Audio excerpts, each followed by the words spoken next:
বাংলা চলচ্চিত্রের আইকনিক অভিনেত্রীদের তালিকায় মহানায়িকা সুচিত্রা সেন ছিলেন অন্যতম। অপরদিকে ভারতীয় চলচ্চিত্রের কিংবদন্তি পরিচালকদের মধ্যে ঋত্বিক ঘটক ছিলেন অগ্রগণ্য। ঋত্বিকবাবু সুচিত্রা সেনকে নিয়ে ছবি বানালেও মাঝপথেই তা বন্ধ হয়ে যায়। বাংলা চলচ্চিত্রের ইতিহাস সুচিত্রাকে মহানায়িকা রূপে দেখলেও ঋত্বিকবাবু কিন্তু কিছুতেই সুচিত্রা দেবীকে মহানায়িকা ভাবতে পারতেন না। সুচিত্রাকে খোদ তা জানিয়েছিলেন ঋত্বিক ঘটক।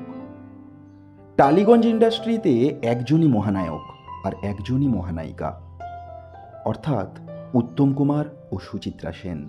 টলিউড ফিল্ম ইন্ডাস্ট্রির এমন কোনো পরিচালক বা প্রযোজক ছিলেন না যারা এই জুটিকে নিয়ে ছবি বানাতে চাইতেন না। এমনকি জুটি না বেঁধেও একক কৃতিত্বে বক্স অফিস জয় করেছেন উত্তম কুমার ও সুচিত্রা সেন।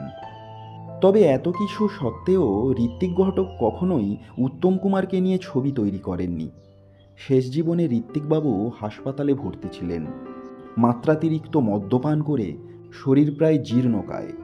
এই সময় নিয়মিত ঋত্বিক ঘটককে হাসপাতালে দেখতে যেতেন সুচিত্রা সেন। হাজার ব্যস্ততার মধ্যেও সময় বার করতেন। নানা রকম ফল নিয়েই হাজির হতেন তিনি। দেখা করতেন, গল্প করতেন। একদিন হাসপাতালের বিছানায় শুয়েই সুচিত্রাকে কাছে ডাকলেন ঋত্বিক ঘটক। গলার জোর কমে আসায় আস্তে করে তাকে বললেন, তোমাকে এই বিশ্ব মহানায়িকা ভাবে, কিন্তু আমি তোমায় মহানায়িকা মনে করি না।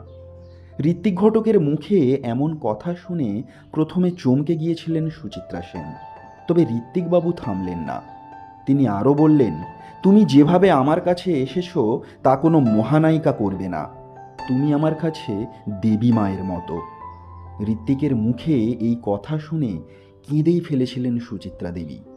এই গল্প ওই সময়কার ম্যাগাজিনে প্রকাশিত হওয়ার পর সুচিত্রা অনুরাগীরা মহানায়িকাকে পেয়েছিলেন এক অন্য রূপে। ধন্যবাদ।